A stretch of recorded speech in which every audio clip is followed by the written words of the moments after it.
तो इस्लामाबाद रावलपिंडी में जबरदस्त सियासी गहमा गहमी है। पिंडी में हर तरफ अवाम ही अवाम है। शाह महमूद कुरैशी की क़यादत में मोटरसाइकिल रैली ने समा बांध दिया।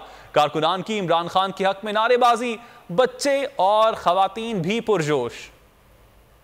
शहर इक्तदार के जुड़वा शहर में सियासी गहमागहमी उरूज पर। रावलपिंडी में मार्च से पहले मार्च, हर तरफ अवाम का जम्मे गफीर, जवान, बच्चे, खवातीन और उम्र रसीदा अफराद, हर शख्स पुरजोश। इमरान खान के हक में नारे। बाकी सारे चोर, मेरा खान बहादुर, मेरा लीडर बहादुर, मेरा लीडर ईमानदार, बब्बर शेर इमरान खान।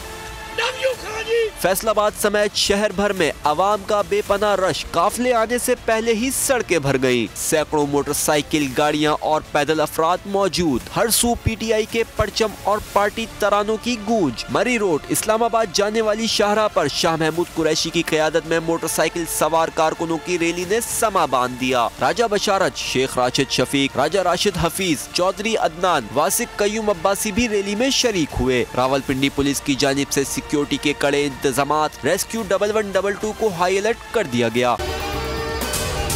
अगर आपको ये वीडियो पसंद आई तो हमारे चैनल को सब्सक्राइब करें और बेल आइकन पर क्लिक करें।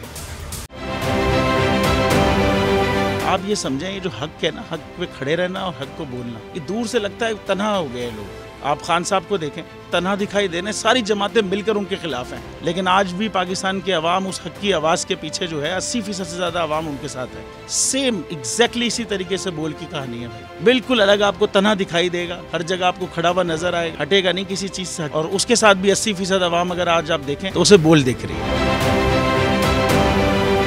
जाली केस है ना, ये हम पे उस वक्त बनाए गए थे जब हुकूमत यही थी, इन्हीं लोगों की हुकूमत थी ना। और ये जाली केस, इनको मैं नहीं कह रहा इस केस को जाली केस, इनको पाकिस्तान में क्या पूरी दुनिया में एक ऐसा शिकायत कुंदा नहीं मिला, एक ऐसा कंप्लेनेंट नहीं मिला जिसने ये कहा हो कि हमारे साथ फ्रॉड हुआ है। तो ये खुद ही बन गए कंप्लेनेंट और ये खुद ही इन्होंने खुद ही इन्वेस्टिगेशन की, उसकी खुद ही तफ्तीश भी की। यानी कि कंप्लेनेंट भी है, इन्वेस्टिगेशन ऑफिसर भी है। और इन द एंड इन्होंने फिर उसके बावजूद ये कोर्ट में जमा कराया कि जी ये केस जाली केस था। ये मेरी बात नहीं है, ये इनके इन्वेस्टिगेशन ऑफिसर की बात है। सब्सक्राइब करें और बेल दबाएं ताकि कोई खबर रह न जाए।